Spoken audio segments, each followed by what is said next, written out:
alleged murder. Lagos State House of Assembly Speaker Mojisola Miranda appoints new principal officers. On the foreign scene, TikTok faces ban in United States as Supreme Court rejects appeal to rescue app. Good evening. This is News at 7 on Western Spring Television. My name is Damilola Raphael. The Court of Appeal Abuja has reiterated that Julius Abure remains the national chairman of the Labour Party. A three-member panel of the Appellate Court, in a judgment delivered by Justice Hamar Barker, held that its judgment of November 13, 2024, which recognizes Abure as national chairman, subsists and has not been set aside by any court. Justice Barker made the declaration while delivering judgment in two separate appeals filed by Senator Esther Usman, the Caretaker Committee, and the Independent National Electoral Commission, INEC. The Appellate Court in the two separate appeals held that it did not delve into the issue of the leadership of the Labour Party because such issues are not justiciable. According to the Appellate Court, anything that is done outside jurisdiction amounts to a nullity.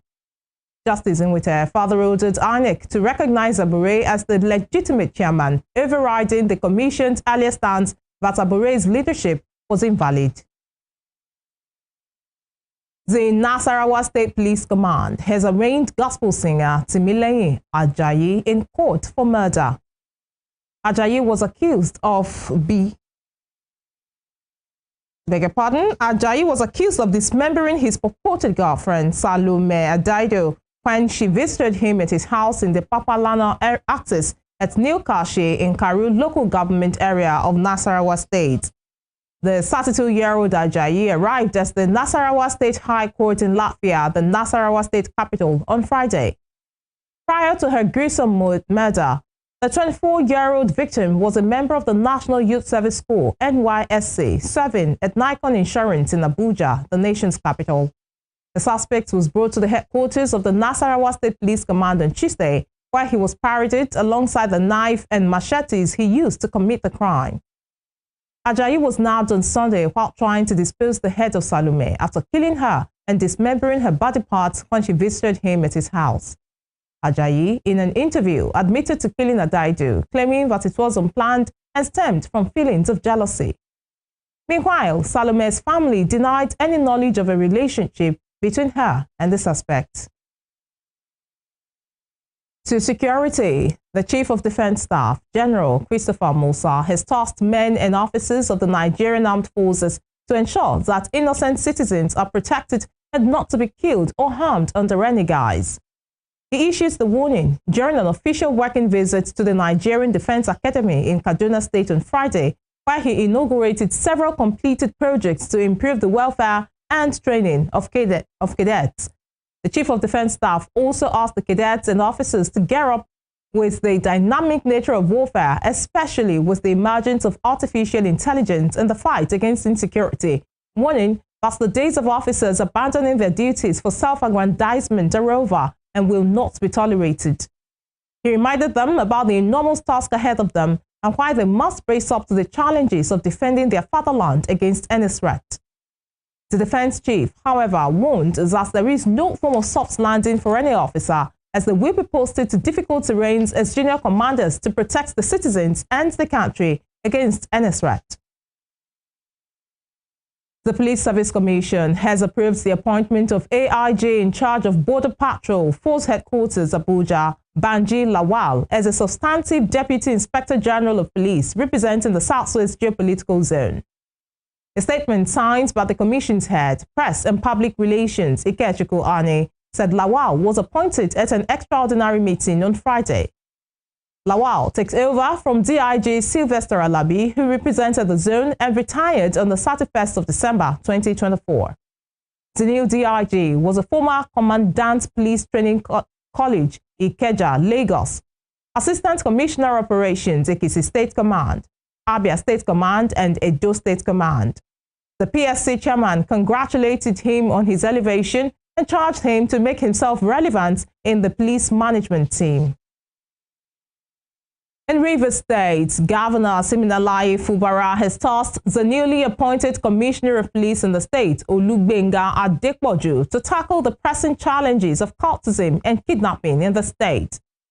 Governor Fubara said this during a courtesy visit by the Commissioner of Police and senior officers of the State Police Command at the Government House in Port Harcourt. The governor also advised Adepoju against attending nocturnal meetings that could heighten political tensions in the state. Having served in different roles in Rivers State, Governor Fubara encouraged Adepoju to leverage his extensive knowledge of the terrain to effectively tackle crime. This charge comes on the heels of a tragic incident in LML local government area where a Dutch expatriate working with the state government along with his driver and security aides drowned after the vehicle plunged into a river while reportedly fleeing a kidnapping attempt. In his response, Adepoju, who officially assumed office as the 47th Commissioner of Police on January 4, pledged to enhance intelligence gathering and response mechanisms to combat crime. He further assures the governor of his commitment to a non-partisan approach in discharging his duties. In Lagos State, Speaker of the House of Assembly, Mojisola Meranda, has pledged to collaborate with other arms of government to achieve the vision of a greater Lagos. Meranda, who presided over her first session as Speaker on Friday, announced the appointment of new principal officers to steer the affairs of the House. The Speaker also announced the composition of the Selection Committee, which she will chair. In her address, Meranda expressed gratitude to her colleagues for entrusting her with the leadership of the 10th Assembly, pledging to work diligently in service to the state. Meranda had emerged the new Speaker of the House of Assembly following the impeachment of former Speaker Mudashiru Obasa. Obasa was removed from office on January 13 following allegations of gross misconduct and abuse of power. Still in Lagos, the Lagos State Metropolitan Area Transport Authority, LAMATA, has announced that 6 additional train sets will be in Lagos very soon to strengthen the capacity of the Lagos Rail Mass Transit, LRMT. This was disclosed in a statement on Friday by LAMATA's head of corporate communication, Kolawole Ojelabi. He said the trains will be plying blue and red lines to deliver value to commuters and thereby increase the economic viability of the state. Ojelabi stated that the 6 train sets, which have scaled the factory acceptance test hurdle, are scheduled for shipment to Lagos from China and will be deployed to build the LRMT blue and red lines. According to him, the addition of the train sets to the blue line rolling stock will increase the number of train trips along the corridor and will be deployed for passenger operation to Okokomaiko when the phase 2 of the blue line is completed. He noticed that the construction of the Blue Line Rail Phase 2 from Mile 2 to Okokomaiko, which is 14 kilometers in length, will be completed within the first quarter of 2027 and passenger operations will extend to Okokomaiko shortly after. The completion of infrastructure for the first phase of the Blue Line, a 14-kilometer rail route from Marina to Mile 2, was launched by former President Muhammadu Buhari on January 23, 2023, and passenger operation opened on the 4th of September 2023 by Governor Babajide Sanwo-Olu. Meanwhile, the Blue Line currently runs 72 trips per day, and with the procurement of 3 additional rolling stock, the trips are expected to increase. As part of efforts to give back to the community, the Olarinde family donated some medical equipment to Kponjo Public Health Center in Ikirun, Osun State. The donation was done in memory of the late Chief Oladokun Olarinde, the Shaba of Ikirun, and late Chief Abidemi Olarinde, the Iyalode of Ikirun. Lydia Adegbaju completes the story. Varieties of medical equipment were donated to the Public Health Center, Kponjo in Ikirun, Osun State, as part of efforts to give back to the community. The equipment were donated by the family of Olarinde in memory of late parents Chief Oladokun Olarinde, the Shaba of Ikirun, and Chief Abidemi Olarinde, the Yalode of Ikirun. Equipment donated include wheelchairs, different kinds of forceps, episiotomy scissors, stitch scissors, kidney dish, surgical masks, amongst others. The head of the PHC, while welcoming the family to the health center, appreciated the gesture, noting that the donation would be useful in delivering better healthcare service to the community. I want to sincerely appreciate the Olarinde family for this good, kind gesture that you showed to Kwanjo PSC for just deem it fit to give us equipment that will help us in providing more effective healthcare service in this facility. We sincerely appreciate you. Thank you for your effort. Thank you for the one you've been doing before, and thank you for the one that you are doing now. Thank you for the good work that you are doing to humanity. And sincerely, I want to promise you that with this equipment and maybe some other effort, some other assistance you will be giving to us, I promise you that my staff here, we promise you that we are going to ensure that we provide effective healthcare service to the people in this community.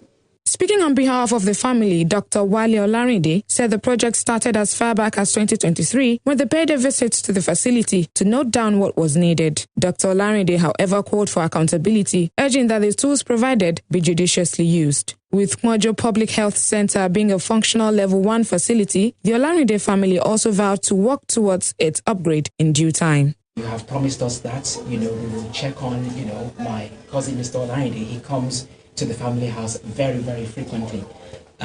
So he might pop in now and again to see that things are going as planned. And once we see that accountability, i.e. that things that are donated are being used, not taken away or doing anything, we will want to do more. My understanding that this is a Level 1 facility, and the only way it can get up to a Level 2 is if there is accommodation, and we would look to see what we can do in that regard. In appreciation, the Osun State Commissioner for Health, Barrister Jola Akintola, described the gesture from the Olarinde family as kind and commendable and offered prayers for the family, while he commended the efforts of the Osun State Governor Ademola Adeleke in renovating public health centers across the state, which he said placed Kwanjo Health Center on functional Level 1. He also promised to do more.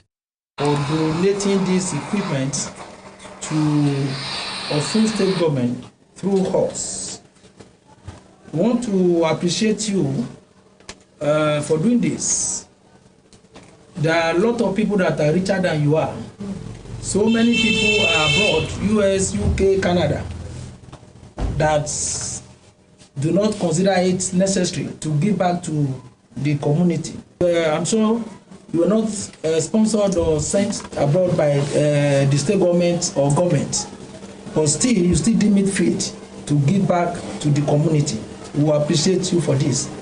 Just like the PS prayed, God will replenish your purse. As we do that on our own, on the part of the government, we'll see what we can do too. Thank God, one of our people that spoke before me remarked that the last time he came here, this place was not like this. Kudos to our amiable governor. On his own, he decided to upgrade comprehensively and renovate the 332 photograph centers in Osun State. And that is why we met this place like this morning.